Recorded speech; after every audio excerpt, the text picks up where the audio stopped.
But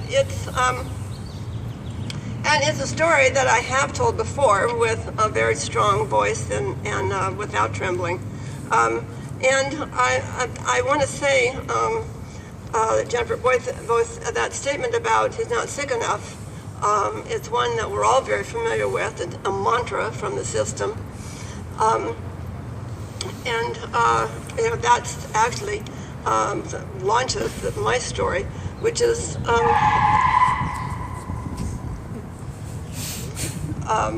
really in the beginning of my experience with mental illness.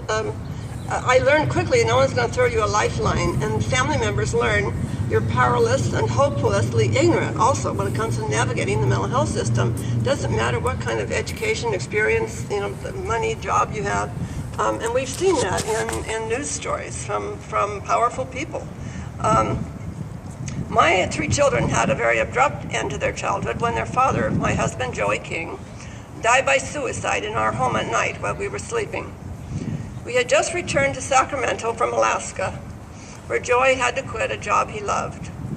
Not knowing what else to do, we drove, the 2 of us, to an Auburn State Mental Hospital, where they told him he wasn't sick enough. And besides, they were cutting down on patients anyway and not taking new ones.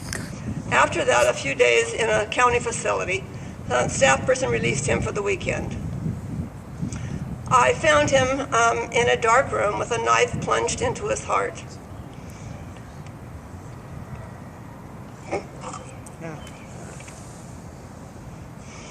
And children followed me, screaming down the block.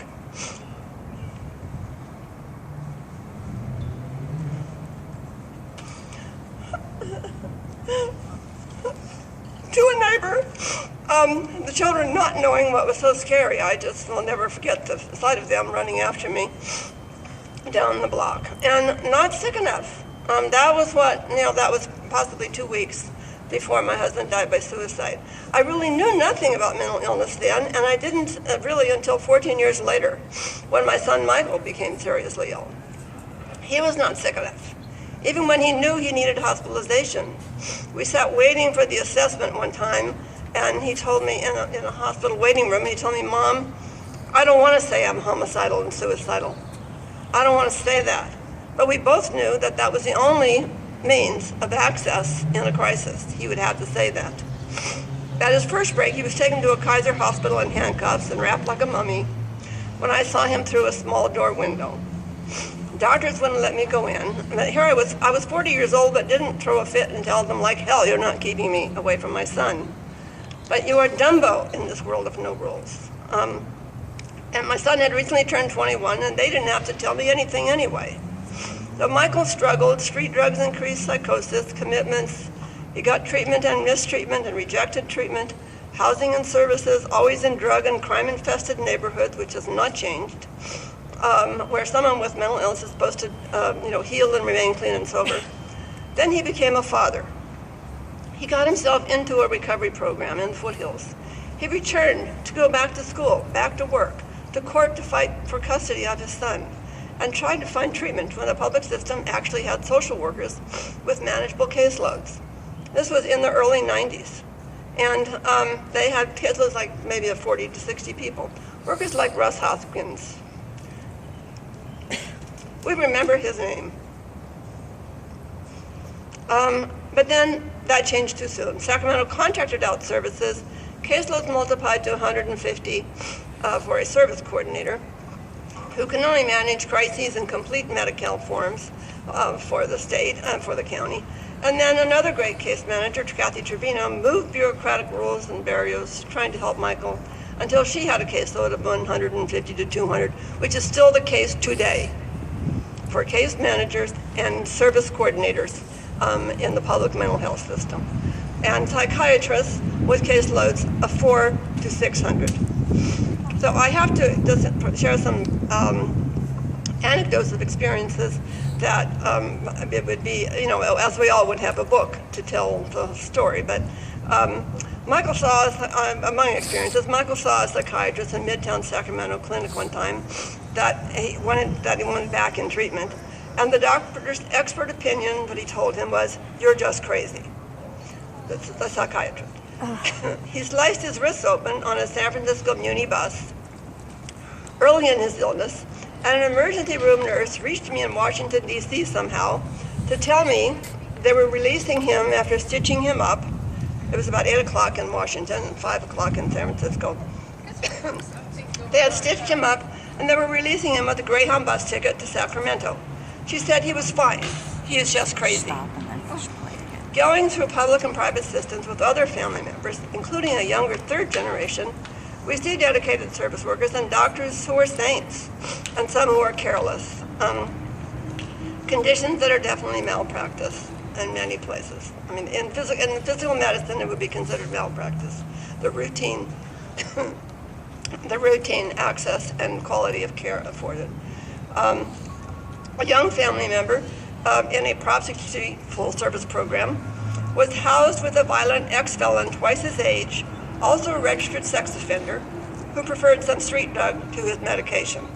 Until, of course, this, as you all know, this is, full-time occupation for families, and I do want to say, yes, it's one of the a great challenge because there are because families and consumers are completely occupied with trying to get services. And I'm here because my son is not. I still have young family members in the system and fighting for them. But we found out also that, a Medi-Cal card, insight, and desire for treatment does not buy care. No. Amen. Does not buy treatment. Amen. So a new philosophy crept into the system that some experienced psychiatrists asking a teenager, my young family member, what they want, never describing the possible benefits or side effects of medicines. I was proud of my teenage grandchild when he asked his doctor some straight questions almost 10 years ago. He asked, "What is my diagnosis? What does that mean? And what do I need to do about it?" I was so thrilled that he did that, but he still doesn't have an answer.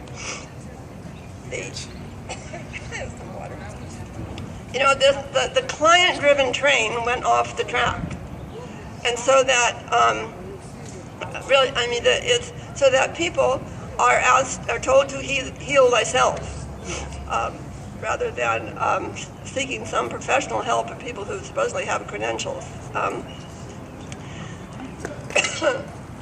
The doctor asked his doctor, when I was with him, some young grandchild was asking, for explanation of the medications. And the psychiatrist is asking this young man, what he wants, as though he had some knowledge of what psychotropic medication was going to benefit him. When I found a psychiatrist, a private psychiatrist for Michael at one time, and this was in a period of time when private psychiatrists would not take anyone who had ever been hospitalized. This was in the 80s and part of the 90s. If you'd been hospitalized, they wouldn't take you. He got a story that really illustrates the difference between the two Medi-Cal plans that people with a mental illness have. They have one plan for physical illness and one plan for the mental illness.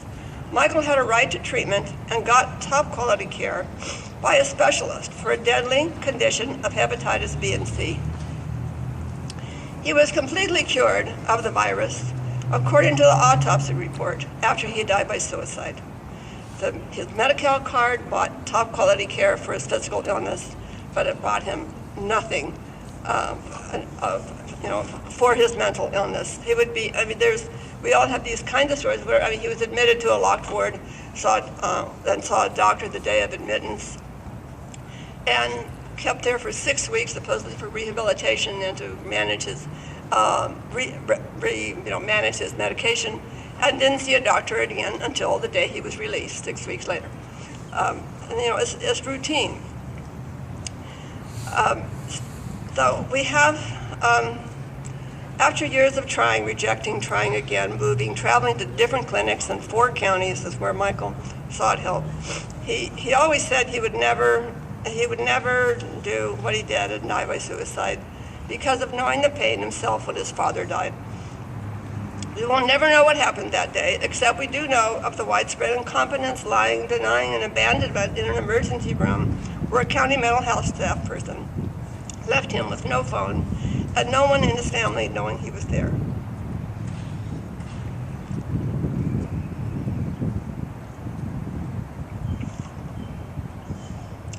We are still at work because we still have 2 young family members that we have to fight for and complain for and be a giant pain to the system, and congratulate those workers who are dedicated, and we find some